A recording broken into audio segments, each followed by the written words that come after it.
तो स्वागत है आपका हमारे इस यूट्यूब चैनल पर। उम्मीद करता हूं कि आप बहुत ज़्यादा खैरियत से होंगे। और अब मैंने आपको लगातार बता दिया है कि किन किन सीटों से एमआईएम के कौन कौन उम्मीदवार होंगे और किन के मुकाबले पर कौन खड़ा हुआ।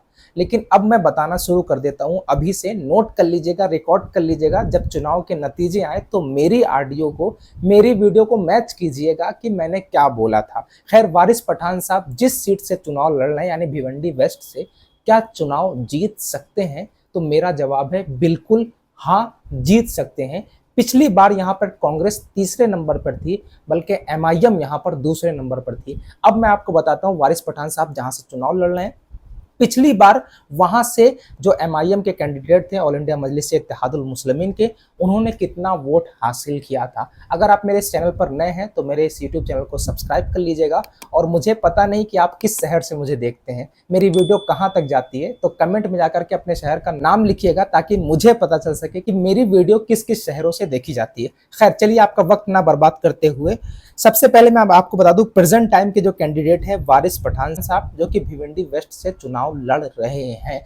कल उनका नाम घोषित किया गया था, आज उन्होंने पर्चा दाखिल किया है। और इससे पहले उन्होंने क्या कुछ कहा है मैंने पोस्ट किया है जाकर के यूट्यूब चैनल पर, वीडियो उनकी डाली है कि क्या क्या मीडिया ने उनसे सवाल किया, आखिर वो इस सीट पर क्यों लड़ रहे हैं, या इस सीट पर लड़ रहे हैं तो क्या एमआईएम के पास दूसरे कैंडिडेट नहीं थे, या फिर आपका इतनी देर से ऐलान क्यों हुआ है। वो सारे सवालों के जवाब वारिस पठान साहब ने दिए। खैर, मैं अभी भिवंडी वेस्ट की बात कर रहा हूं क्योंकि पिछली बार यहाँ पर हम दूसरे नंबर पर थे। तो सबसे पहले मैं आपको बता दूं, महेश चौगले साहब जो थे, वो जो कि भारतीय जनता पार्टी से थे, पिछली बार उनको 58,857 वोट हासिल किए थे। और जबकि परसेंटेज का मार्जिन अगर देखें तो 42.38% उनको वोट मिला था। जबकि कांग्रेस के जो कैंडिडेट थे खान सोएब साहब, जो कि उर्फ गुड्डू उनका नाम है, जो कि 28,359 वोट, और अगर परसेंटेज के लिहाज से देखा जाए तो 20.42% वोट उन्होंने हासिल किए थे।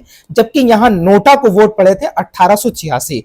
अब यहां पर ऑल इंडिया मजलिस इत्तेहादुल मुस्लिमीन को कितने वोट हासिल हुए थे वो मैं आपको बता दूं। यहां पर भाजपा जीती जरूर थी, लेकिन दूसरे नंबर पर कांग्रेस नहीं बल्कि ऑल इंडिया मजलिस इत्तेहादुल मुस्लिमीन थी। और इंशाल्लाह इस बार वारिस पठान साहब वहां चुनाव लड़ रहे हैं और जीत करके आएंगे। अब मैं आपको बताता हूं कि उन्होंने वोट कितना हासिल किया था।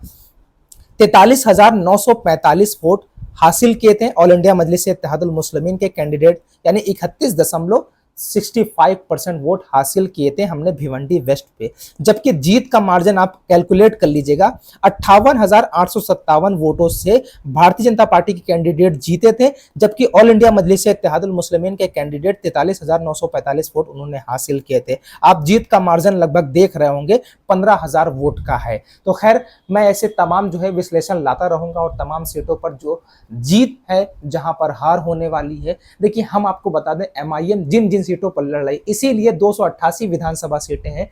अगर उसे हारना ही होता, या हार के लिए चुनाव लड़ना होता, या फिर किसी को हराने के लिए चुनाव लड़ना होता, तो शायद ऑल इंडिया मजलिस इत्तेहादुल मुस्लिमीन जो है वो 288 विधानसभा सीटों पर चुनाव लड़ती। क्योंकि भारत के संविधान ने, देश के चुनाव आयोग ने हमें यह अधिकार दे रखा है कि हम जहां चाहे जितनी सीटों पर चाहे चुनाव लड़ सकें। लेकिन हम जितनी सीटों पर जीत सकते हैं, हमने उतनी ही सीटों पर कैंडिडेट उतारे हैं। 13 से 14 कैंडिडेट ऑल इंडिया मजलिस इत्तेहादुल मुस्लिमीन के महाराष्ट्र में चुनाव लड़ रहे हैं। इंशाल्लाह हम जीत करके आएंगे। ऐसे ही तमाम खबरें जानने के लिए मेरे यूट्यूब चैनल को सब्सक्राइब कीजिएगा और बेल आइकन को प्रेस कर लीजिएगा ताकि एमआईएम की तमाम अपडेट आप तक मिलती रहे।